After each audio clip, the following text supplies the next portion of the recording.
एक बार की बात है। एक राज्य में एक राजा और रानी राज करते थे। दोनों ही अपनी प्रजा का खूब ध्यान रखते और दोनों ही बहुत अच्छे थे।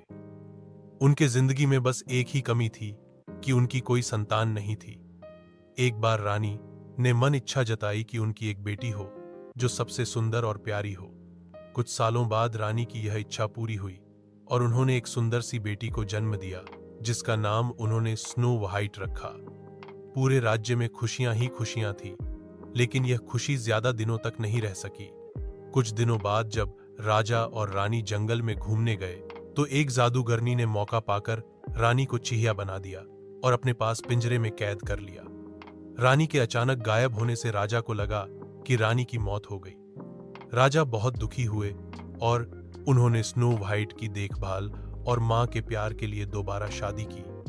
लेकिन जिससे उन्होंने शादी की वो वही जादूगरनी थी जिसने रानी को चिड़िया बनाकर कैद कर लिया था। उस जादूगरनी ने रूप बदलकर राजा के साथ शादी की थी। उसकी चिड़िया को देख स्नो व्हाइट बहुत खुश हुई और उसने वो चिड़िया उससे मांग ली।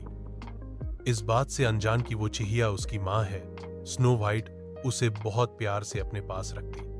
उस जादूगरनी को स्नो व्हाइट के रूप से बहुत जलन थी। वो चाहती थी कि पूरी दुनिया में सबसे खूबसूरत वही हो। उस जादूगरनी के पास एक जादुई आईना था जिससे वो हर रोज पूछती कि सबसे सुंदर कौन। हर बार आईने का जवाब आता, रानी आप तो सुंदर हैं ही, लेकिन स्नो व्हाइट आपसे भी ज्यादा सुंदर है। यह सुनकर उसे बहुत गुस्सा आता। एक दिन उसने फैसला कर लिया कि वो स्नो व्हाइट को मार डालेगी। इसके लिए उसने एक मंत्री को बुलाया और उससे कहा, जाओ जाकर स्नो व्हाइट को